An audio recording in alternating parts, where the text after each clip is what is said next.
Algunas de las preguntas más importantes vigentes en términos de profilaxis de enfermedad tromboembólica, y lo vamos a hacer a través de unos casos. Entonces yo voy a volver a mostrar casos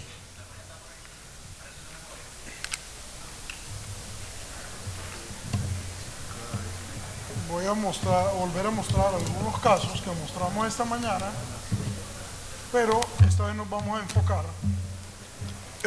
enfocar en el manejo de enfermedad tromboembólica. ¿No podemos poner una sillita más acá? Invitamos al doctor Erwin Kapp también, que se siente aquí. Consigue una sillita más, por favor, amigo. Lo ponemos aquí.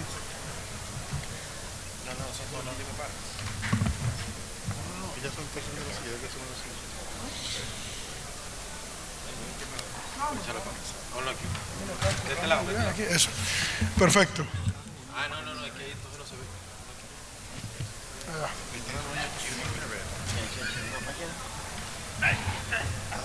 Bueno.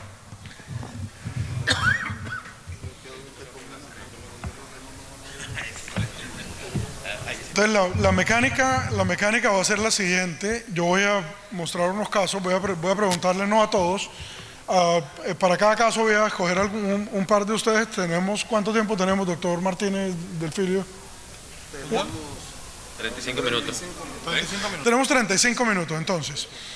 Vamos a ir a tratar de ver estos cinco casos que tenemos acá. Bueno, ok, tenemos aquí. Caso número 1. Una paciente de 49 años, dolor en cadera derecha incapacitante. 2 años de evolución, cojera hace 3 meses. No tiene comorbilidades y no tiene historia familiar de ningún antecedente de enfermedad tromboembólica. Esta es la radiografía y el resultado, yo esta mañana ya se los mostré. El resultado es este: una cirugía en la que nos demoramos 1 hora y 15 minutos, una cirugía sin complicaciones. En estas condiciones,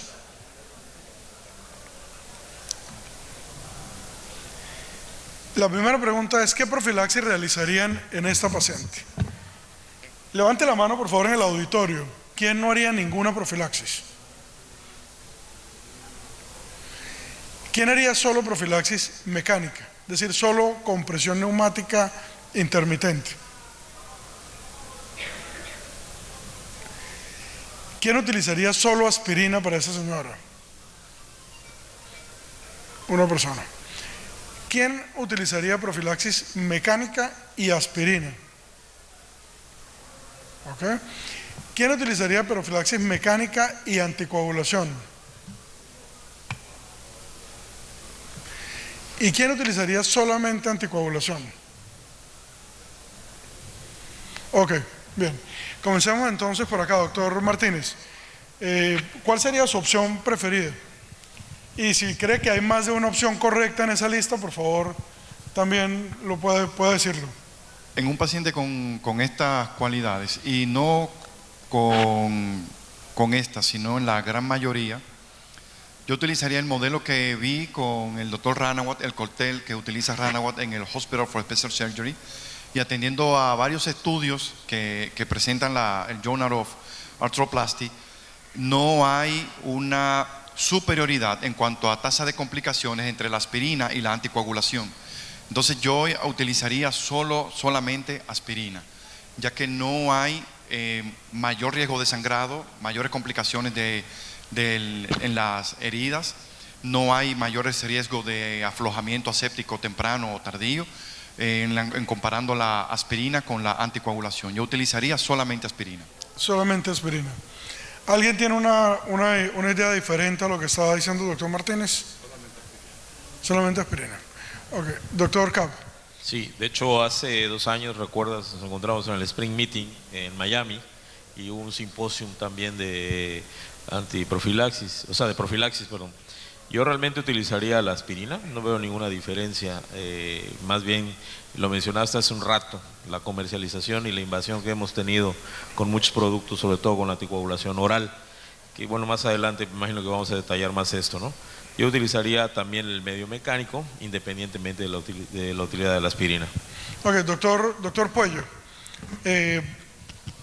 ¿tiene usted alguna impresión diferente? ¿Haría algo distinto a lo que están mencionando aquí? Yo realmente me iría por la mecánica y la anticoagulación. Aspirina, la mayoría de las series que vemos, que usan los norteamericanos con aspirina, es en pacientes jóvenes, sin ninguna comorbilidad. A pesar de que este caso es una paciente joven, pero son casos muy puntuales donde se utiliza aspirina solamente. Doctor Alcántara. Nosotros, en la serie de complicaciones con aspirina en pacientes jóvenes, tenemos la misma tasa de complicaciones calculadas en sangrado, más que en eventos de DVT, utilizando aspirina que utilizando cualquier otro método. La complicación más grande es no utilizar nada. Eso pasa en un estudio de 45.000 pacientes, John Hopkins lo que dio un por ciento de 1.2% en pacientes donde no se utiliza nada y en los 0. Algo en pacientes que se utiliza aspirina. En esta señora, a los 49 años, lo único que cambia con el uso de la aspirina es el tiempo de uso, si está usando anticonceptivos orales. Ok.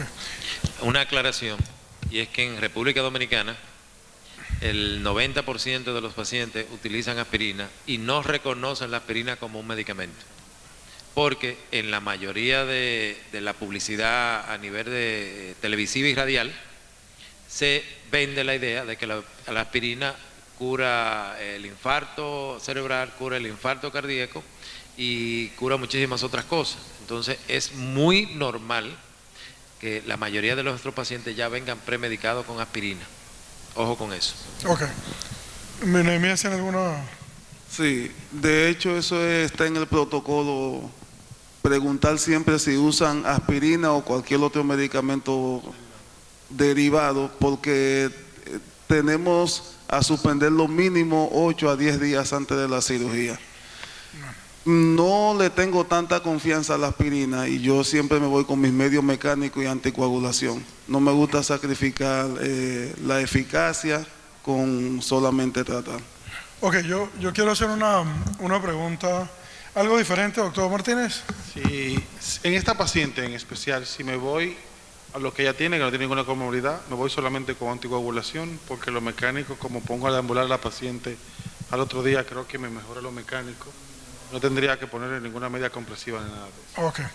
Yo quiero, ya que mencionamos la aspirina, ya que el doctor Martínez puso el tema, yo quisiera preguntarle, cuando uno mira la evidencia norteamericana, la enorme mayoría de estudios de aspirina están construidos en pacientes de riesgo medio a bajo y siempre con en un 95% de las veces con profilaxis mecánica. ¿En cuántos de sus hospitales están utilizando, o en cuántas de sus prácticas, doctor Martínez, por ejemplo, que mencionó la aspirina, están utilizando la aspirina en esas condiciones? Y le hago la pregunta porque en Colombia, que algunos hospitales han empezado a hacer algún uso, toman la evidencia norteamericana, quitan la profilaxis mecánica y quitan el elemento de riesgo de si el paciente es de bajo o medio riesgo o alto, y simplemente empiezan a utilizar aspirina en todos los pacientes, lo cual por supuesto sería una utilización inapropiada de la evidencia. ¿En cuántos de sus hospitales lo utilizan como está estudiado, con profilaxis mecánica y con todo esto? Bien, nosotros tenemos niveles socioeconómicos diferentes. Una cosa es la práctica pública, en donde no contamos con todo lo que necesitamos, y otro es la práctica privada, donde sí tenemos un grupo de insumos que sí podemos utilizar. Entonces en la práctica privada a veces no tenemos, tenemos que inventar o... ¿La pública? ¿Cómo? ¿En la pública? En la pública tenemos que hacer de tripas corazón para hacer las compresiones mecánicas, pero en la práctica privada ya es masa de otro pastel. Sí utilizamos la compresión mecánica, la aspirina, y atendiendo al riesgo, el paciente de más de 70 años, diabéticos, hipertensos, con insuficiencia venosa, con antecedentes, sí utilizamos entonces la anticoagulación, pero el paciente de hospital es un paciente totalmente diferente por la condición económica que nosotros tenemos en nuestro país. Bueno, entonces voy a pedir que levanten la mano del panel únicamente quienes utilizan la aspirina en las condiciones como ha sido estudiada con profilaxis mecánica y en pacientes de bajo riesgo. Y entonces el mensaje en este momento, tengo una pregunta acá del auditorio, doctor Rodríguez.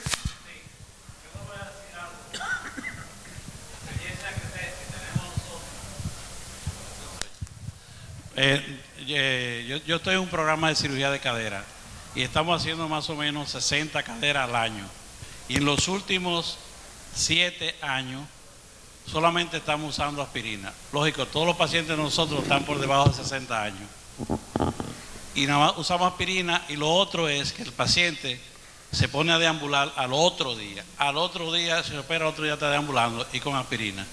Y hay un seguimiento, porque yo le doy un seguimiento para quitar los puntos y luego un seguimiento mensual, luego un seguimiento cada 6 meses y una vez al año. Y los eventos de tromboembolismo no. Solamente hemos tenido en casos ya cuando pasan de 60 años. Una pregunta, doctor. De manera que Si me permite, una pregunta. ¿Qué tiempo dura dándole la aspirina? Más o menos 12 o 20 días, no pasamos de 20 días. Ok, pero fíjese, el doctor Rodríguez nos dice, yo utilizo aspirina, pero solamente empiezo a tener problemas cuando los pacientes empiezan a ser de mayor riesgo. Sí. Quiere decir esto, que definitivamente lo que estamos diciendo, o el acuerdo de este panel, que es, la aspirina es un medicamento que puede funcionar en pacientes de riesgo leve a moderado, y en pacientes con profilaxis mecánica estamos hablando de un tema similar. ¿Okay? Tengo una pregunta más. Perdón, antes de darle la palabra a Núñez, un segundito, y es con relación a que no me quedó claro si la dosificación es la de 81 miligramos o hay otra dosificación en ese protocolo de... No, la usamos de 325, sí. 325. 325. Okay. Ok. Hay una pregunta más atrás en el auditorio. Doctor Rodríguez, le agradezco si me le pasa el micrófono al doctor allá atrás. ¿Cómo se llama el doctor?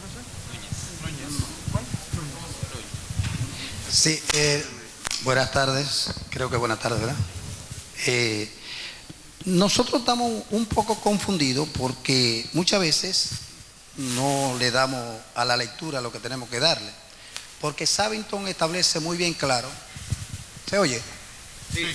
Savington establece muy bien claro que a las 3 horas el paciente muere por sangrado, a los 3 días por embolismo graso y a las 3 semanas es por un trombo vascular. Interferencia a la cosa. O sea, ¿qué sucede? Que cuando usted... para adelante, doctor. Gracias. Cuando usted tiene un paciente que verdaderamente está activo, que acaba de fracturarse, es un paciente que no está encamado. Ahora, si el paciente pasa de los 10 días, usted podría usar la aspirina o podría usar lo de bajo peso molecular, o sea, lo que son las heparinas de bajo peso molecular. Entonces, muchas personas aquí hablan del protocolo. Por ejemplo, tenemos un paciente con un embolismo graso. De una vez, heparina de bajo peso molecular. Entonces yo le pregunto a ustedes, tenemos la embolia grasa que es trombocitopénica, tenemos la heparina que es trombocitopénica, y usted le sigue poniendo eso y el paciente sangra y yéndose para abajo. Entonces al final pregunta, ¿quién mató al paciente? Realmente lo primero que hay que determinar es si es una embolia grasa o si es un tromboembolismo pulmonar. En este caso estamos hablando de prevención, y generalmente como protocolo de atención a cualquier complicación en un reemplazo articular, si yo determino que realmente el paciente me está haciendo embolismo graso, yo lo manejo de manera diferente y los antitrombóticos no me van a resolver el problema. En ese caso utilizo alcohol etílico.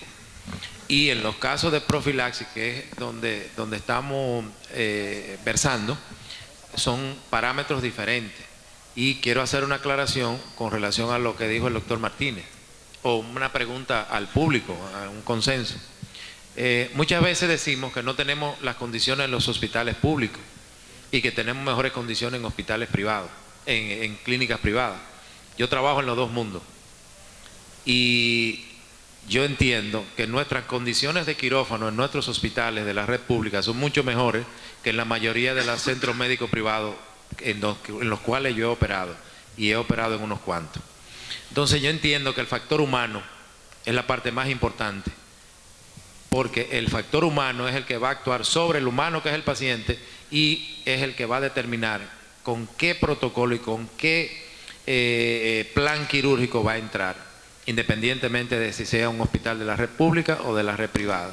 Sigue siendo un paciente y debemos brindarle lo mejor que esté a nuestro alcance, y por eso en eso difiero, en ese sentido.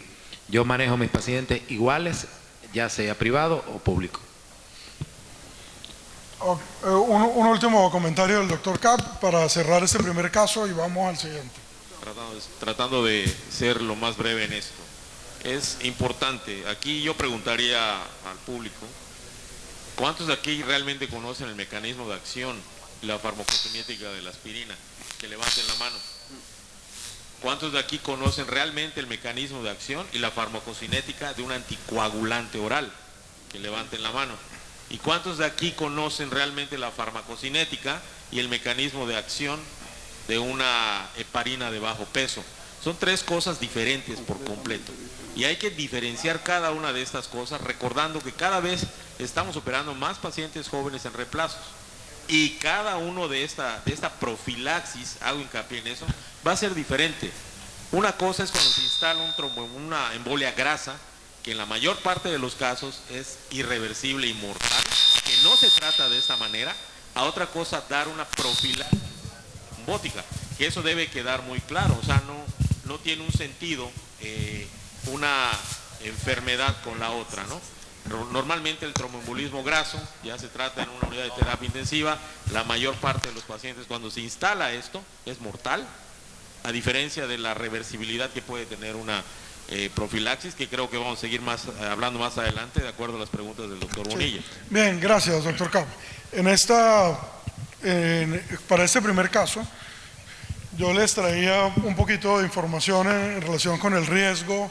Fíjense cómo para las personas más jóvenes los reemplazos articulares unen todos los factores de riesgo, y si uno no hiciera ningún tipo de profilaxis tendría una incidencia alta de eventos tromboembólicos, de manera que creo que estamos de acuerdo hasta este punto, uno, en que hay que realizar algún tipo de profilaxis. Creo que desde el primer momento nadie levantó la mano cuando dijimos que quién realizaría ninguna profilaxis, de manera que estamos de acuerdo en que hay que realizar alguna. Estamos de acuerdo con que la aspirina ha mostrado algunos buenos resultados en pacientes de bajo riesgo y cuando se utiliza con profilaxis mecánica. Estamos de acuerdo que en el riesgo más alto tiene uno que moverse a hacer algo diferente. ¿De acuerdo? Y estamos de acuerdo con el doctor Cabo en que independientemente de lo que uno haga, tiene que conocer exactamente el mecanismo de acción y las condiciones de metabolismo de su medicamento. ¿De acuerdo? Vamos entonces al siguiente caso.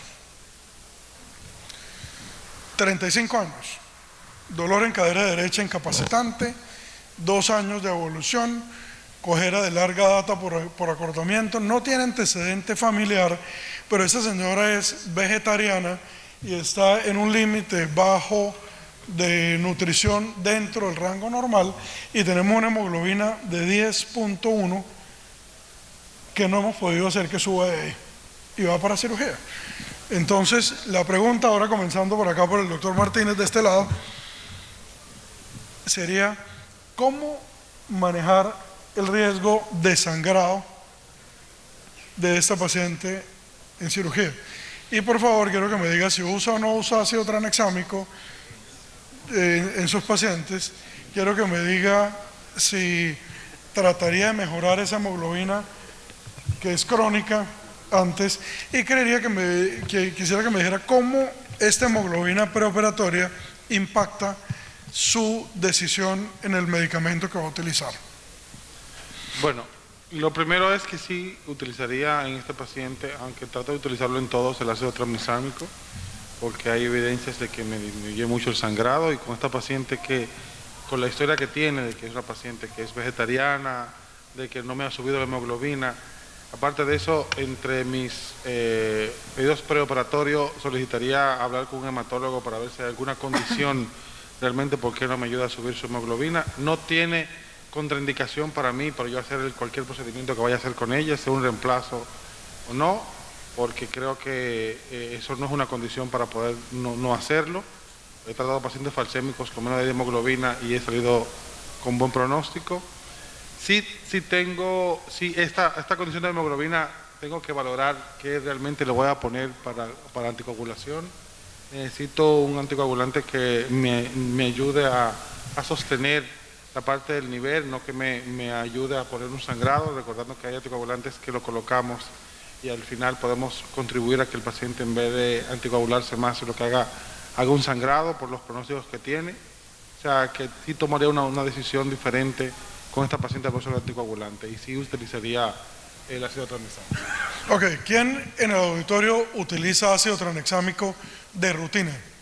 Por favor, levanten la mano. El auditorio. Levanten la mano, ¿quién en el auditorio hace reemplazos y no utiliza ácido tranexámico en sus reemplazos? El doctor Núñez. Alguien que me le alcance un micrófono al doctor Núñez, por favor, que lo vamos a... Sí, usted hace reemplazos y usted no utiliza ácido tranexámico. Por favor, explíquenos eso. Y mientras tanto, mientras le alcanzan el micrófono, ¿quién en el auditorio hace reemplazos y no utiliza ácido tranexámico? De rutina, exacto. Sí, hay pacientes con contraindicaciones, pero ¿para quién no es una rutina la utilización de ácido tranexámico? Llegó para quedarse. Llegó para quedarse, eso pienso yo. Okay. De la única manera es si hay alguna contraindicación o lamentablemente no lo tenga el centro en ese momento. Entonces Okay, ahí salgo a matar a Santilero. Que por algún tema administrativo no se disponga de él. Doctor Martínez. En todos mis reemplazos, yo lo utilizo de forma intraarticular y no he tenido ninguna complicación. De hecho, hace 6 años estoy utilizando ácido tranexámico en todos mis reemplazos. Y a partir de que he tenido el uso del ácido tranexámico, no he tenido que transfundir ningún paciente, a menos que sea una artroplastía de revisión. En artroplastía total de cadera y rodilla primaria, desde que estoy utilizando el ácido tranexámico no he tenido que transfundir ningún paciente. Claro, otro tema es la artroplastía de revisión. Estamos hablando de reemplazo primario. Bueno, por favor dejen la mano arriba. Algo que dijo el doctor Puello es que tú tienes que tener una condición específica para no usarlo.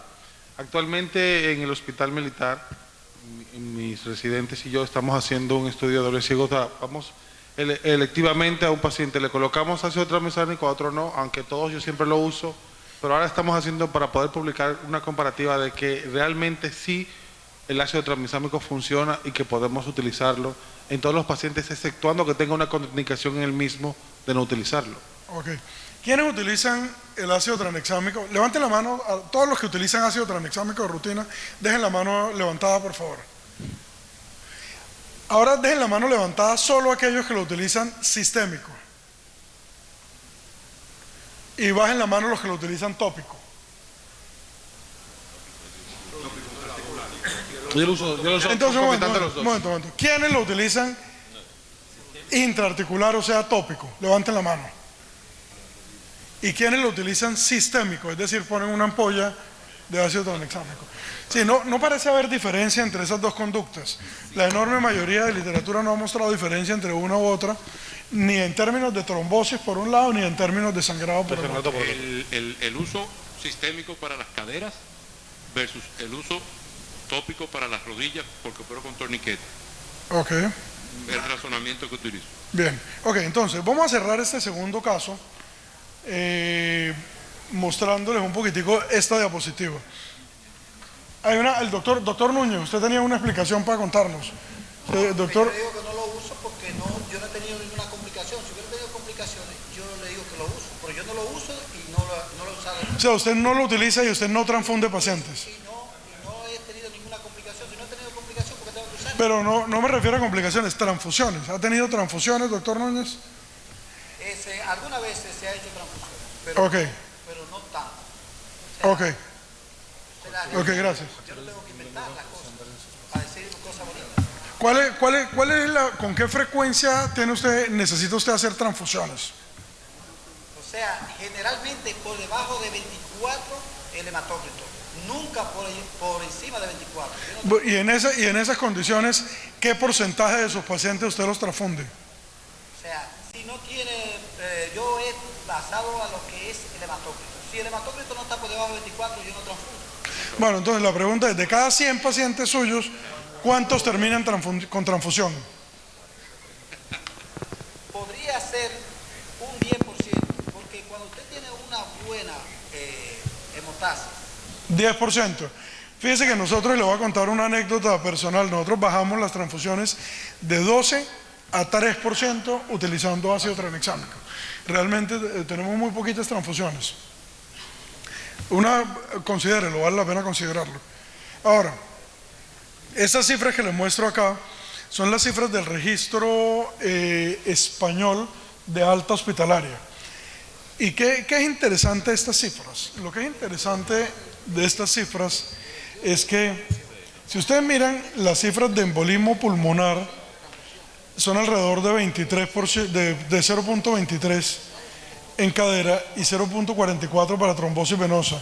Y cuando uno mira las complicaciones de sangrado, triplican el número de complicaciones trombóticas. Ahora, las complicaciones de sangrado más difícilmente matan al paciente. Las complicaciones trombóticas pueden ser más graves.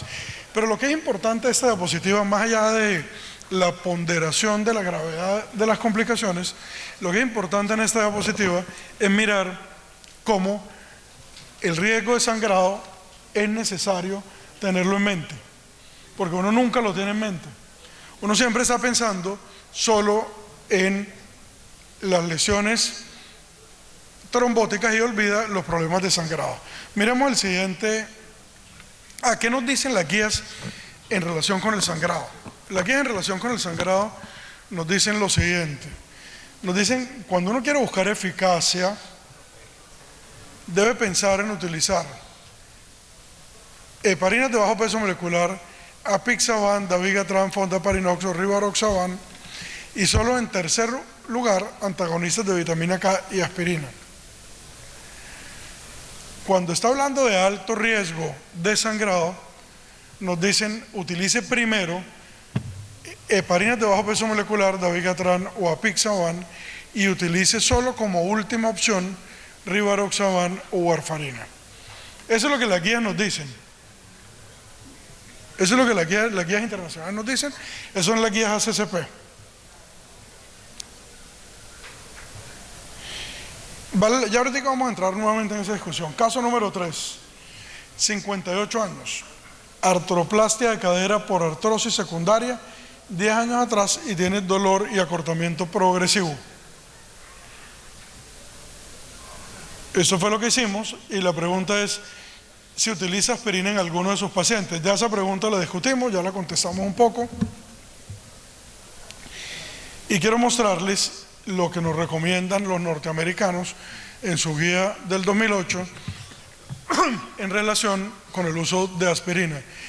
Y estamos mirando la guía norteamericana, que es la guía más cercana de uso de aspirina. Entonces, ¿qué nos dicen ellos? Los norteamericanos nos dicen, dividamos los pacientes en riesgo basal y riesgo elevado de sangrado, y dividámoslos en riesgo basal y riesgo elevado de embolismo pulmonar. Y los norteamericanos nos dicen que si uno tiene un sangrado, riesgo de sangrado elevado, uno podría incluso no utilizar ninguna profilaxis farmacológica, posición con la que yo personalmente no estoy de acuerdo, y creo que nadie está de acuerdo aquí. Creo que aún en el paciente de riesgo elevado de sangrado, creo que este auditorio utilizaría al menos aspirina. Miren cómo ellos nos dicen que uno podría utilizar aspirina en 3 de los 4 grupos.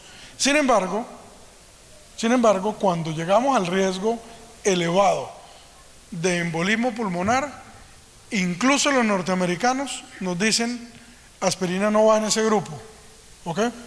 Y las aplicaciones recientes que han sacado, donde han hablado del, yo no sé si alguno de ustedes ha visto una aplicación que se llama el estimador de BTE, se llama BT Estimator, y es una aplicación en la cual uno puede calcular el riesgo de su paciente, y en general para pacientes de alto riesgo tampoco se considera el uso de aspirina.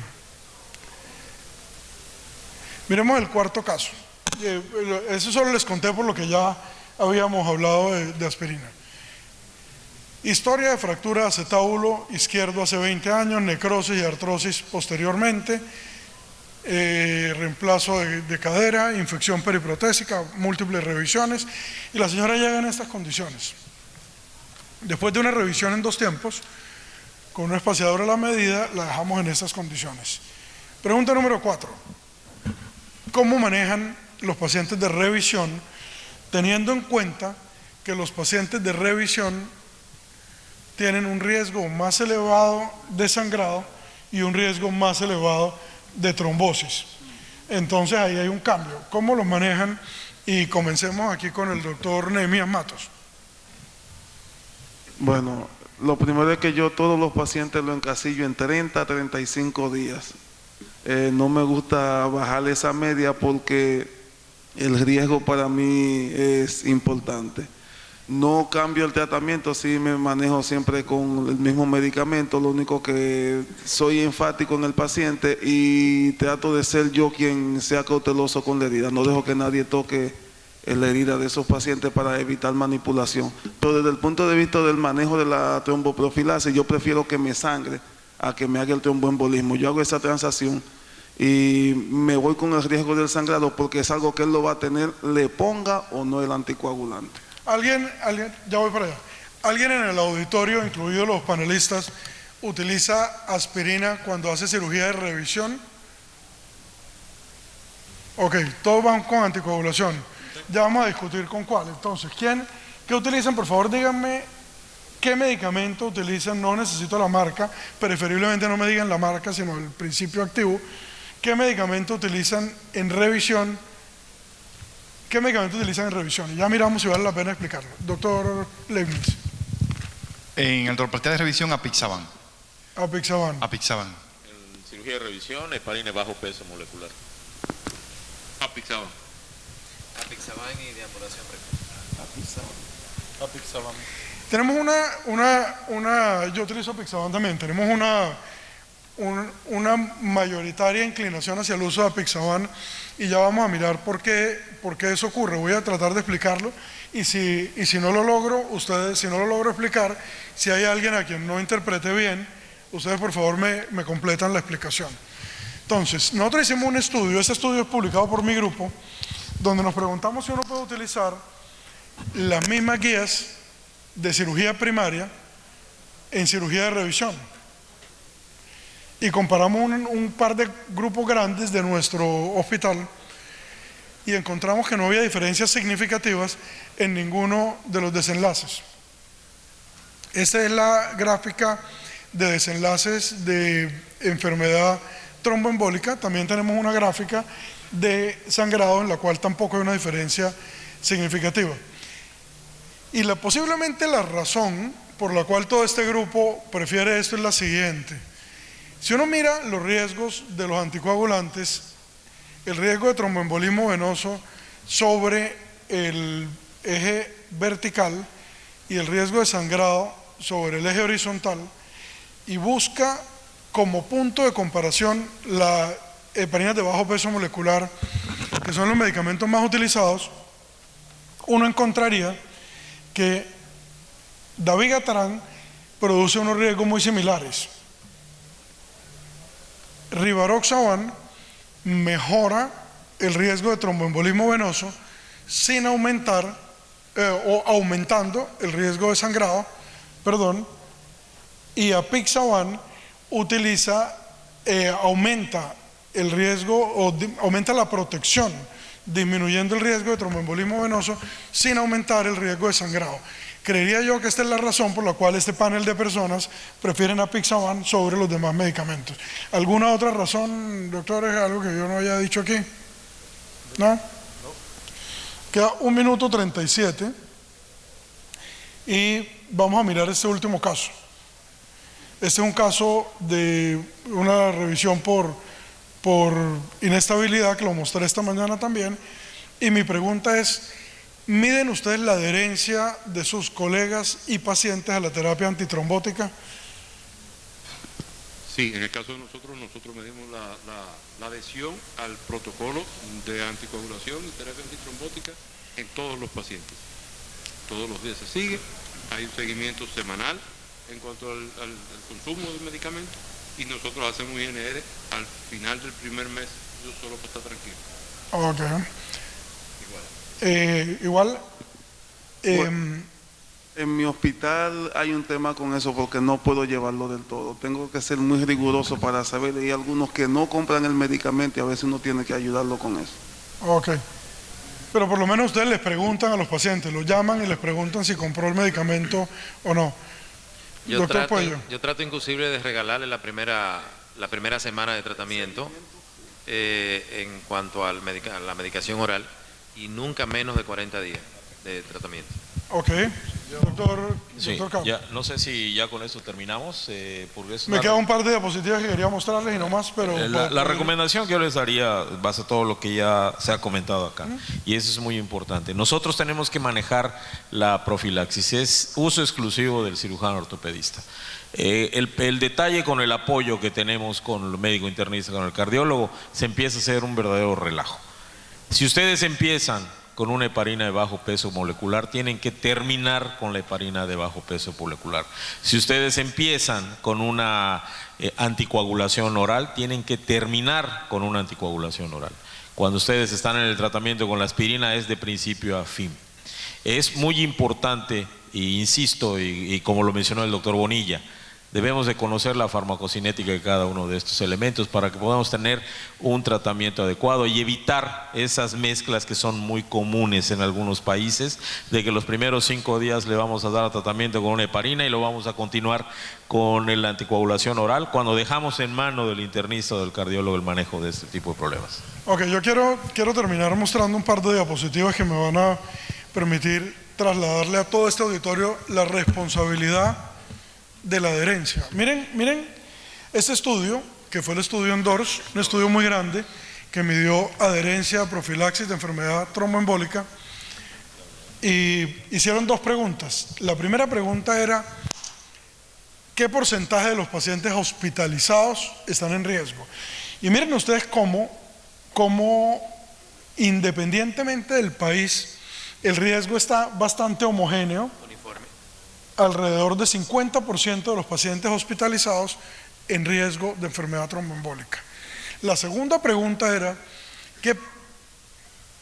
¿qué probabilidad es que ese paciente hospitalizado que está en riesgo esté recibiendo una profilaxis apropiada? Y miren ustedes cómo tenemos un cambio total en la gráfica, y tenemos casos muy interesantes para imitar, como el caso de Alemania o de Suiza, y casos dramáticos como el caso de Bangladesh o de Tailandia, donde prácticamente no se realiza ninguna profilaxis. De manera que la principal causa somos nosotros mismos. Nosotros hicimos ese estudio, es publicado por nuestro grupo también, es un estudio de un metaanálisis de adherencia a guías de profilaxis de enfermedad tromboembólica, y encontramos que la profilaxis la adherencia no llega al 60% a través de la historia, y es la adherencia de nosotros los médicos. De manera que el último punto que quiero dejarles claro es ese. Entonces vamos a concluir este simposio diciendo que los principales desafíos en profilaxis de enfermedad tromboembólica hoy son: 1, nuestros pacientes están en riesgo de enfermedad tromboembólica. 2, nuestros pacientes también están en riesgo de sangrado. 3, a mayor eficacia del medicamento, mayor sangrado también. Y 4, tenemos una baja adherencia a la profilaxis de enfermedad tromboembólica. Creo que si trabajamos en estos 4 puntos, vamos a estar dando un paso en la dirección correcta en la protección de nuestros pacientes. Muchísimas gracias a este panel, muchísimas gracias a ustedes, que tengan una buena tarde. Yo quería cerrar, y espero que Núñez me defienda ahora, porque yo voy a dejar algo en el ambiente. Está muy claro sobre el uso de la aspirina y sobre todo en la manera que lo usan los norteamericanos, pero nosotros vivimos en Latinoamérica, vivimos en República Dominicana. Y lamentablemente muchos casos que no tienen que ver con cirugía de trauma, que no tienen que ver con cirugía ortopédica, pero sí tienen que ver con cirugía estética, ha puesto sobre la palestra muchas condiciones médico-legales en el ambiente. Y la pregunta sería, para que Núñez me ayude, ¿qué tanto nos va a defender en la parte legal el que solamente esté protegido con aspirina y no con un antitrombótico per se? Yo tengo un comentario en relación con eso. En Colombia, una de las razones por las cuales prácticamente nadie la utiliza es porque nuestro organismo regulador, que se llama el INVIMA, no ha aprobado la indicación de utilización. Y 2, porque la mayoría de las guías nuestras en Colombia no incluyen la aspirina como un medicamento para profilaxis de enfermedad tromboembólica. De manera que en el caso de un paciente con una enfermedad tromboembólica recibiendo aspirina, pues yo tendría que recurrir a alguno de los profesores norteamericanos a decirle que venga con sus artículos y me defienda, porque la ley colombiana no me va a proteger. Y yo no sé si aquí ocurre lo mismo. Sí, aquí ocurre lo mismo. ¿Sí? Aquí no hay guías. De ningún tipo. Eso. Aquí no hay guías. Aquí no Bueno, terminamos el módulo. En 1 hora nos encontramos con nuestro tercer módulo, por favor. Gracias. No queremos agradecer a los panelistas.